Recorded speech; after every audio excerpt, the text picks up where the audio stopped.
बिस्मिल्लाहिर्रहमानिर्रहीम। Crispy crunchy pakora recipe के साथ वेलकम करती हूँ आज आपको अपने चैनल पर, और उम्मीद करती हूँ आपको आज की रेसिपी ज़रूर पसंद आएगी। इसको ज़रूर ट्राई कीजिएगा। तो चलिए बिस्मिल्लाह कर लेते हैं।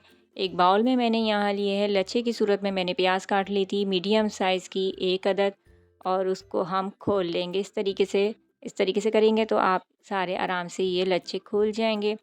ज़बरदस्त सी बहुत ही मज़ेदार सी रेसिपी है, झटपट से तैयार होती है। डेली रूटीन में आप इस्तेमाल कर सकते हैं चाय के साथ, और साथ ही आप इफ़्तार में भी इसको ट्राई कर सकते हैं। और यहाँ पे मैंने एक बड़े साइज़ का आलू काटा है फ्राइज़ की शेप में, और इसको हम इसमें शामिल कर देंगे। आप अपने हिसाब से पकोड़े जितने बना रहे हैं उस हिसाब से ज़बरदस्त से बना सकते हैं, लेकिन ये सिर्फ एक प्याज और एक आलू से आप देखें कि कितने ज़्यादा क्वांटिटी में पकोड़े बनते हैं। शामिल किए हैं यहाँ पे मैंने थोड़ा सा पुदीना, खुशबू और जायके को बढ़ाने के लिए, और पुदीने के साथ साथ हरा धनिया का इस्तेमाल किया है तकरीबन हाफ़ कप के बराबर, और 2 अदद बड़े साइज़ की मैंने हरी मिर्चें बारीक कटी हुई डाली हैं। पकौड़ों को क्रिस्पी करने के लिए मैंने पालक का इस्तेमाल किया है। बारीक कटा पालक मैंने डाला है हाफ़ कप के बराबर। साबुत धनिया कुटा हुआ शामिल किया है तकरीबन 1 टेबल स्पून। नमक आप अपने टेस्ट के मुताबिक डालेंगे, मैंने हाफ़ टी स्पून डाला है। और लहसुन अदरक का पेस्ट डाला है मैंने हाफ़ टी स्पून। सफ़ेद ज़ीरे का इस्तेमाल किया है 1 टीस्पून। इसका तड़का बढ़ाने के लिए हम शामिल करेंगे कुटी लाल मिर्च, ये मैंने घर में ही पीस के रखी है, और ये डाली है मैंने 1 टीस्पून। पकौड़ों का कलर इन्हेंस करने के लिए हल्दी पाउडर का इस्तेमाल हाफ़ टी स्पून मैंने किया है, और चाट मसाले का इस्तेमाल किया है हाफ़ टी स्पून। अनारदाना मैंने शामिल किया है यहाँ पे 1 टीस्पून के बराबर, और इससे बहुत ही ज़बरदस्त जायका होने वाला है इन पकोड़ों का, और आपने इससे पहले ये रेसिपी कभी भी नहीं ट्राई की होगी।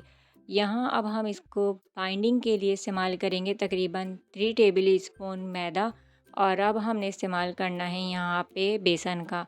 बेसन मैंने तकरीबन 1 कप लिया है, लेकिन अभी हम इसको एक साथ नहीं डालेंगे, थोड़ा थोड़ा सा हम डालते जाएंगे और मिक्स करके देखते जाएंगे।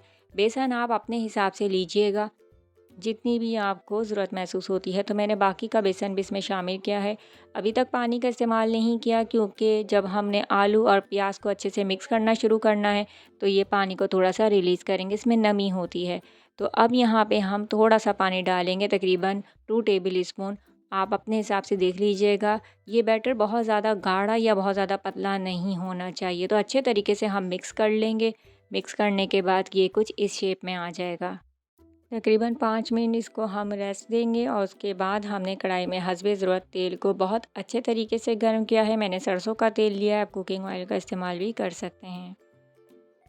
तेल बॉइलिंग पॉइंट पर आ जाए तो उसके बाद आपने इस बैटर को डालना स्टार्ट करना है, और तब आपको फ्लेम को मीडियम लो की तरफ लेकर आना है। इससे इसका जो बैटर है वो अंदर तक पक जाएगा, कच्चापन नहीं होगा, क्योंकि इसमें मैदा भी है, बेसन भी है, और हमारे आलू भी हैं। दोनों साइड से अच्छे तरीके से क्रिस्पी हो जाए तो हम इसको निकाल लेंगे। इसी तरीके से हम बाकी के भी बना लेंगे।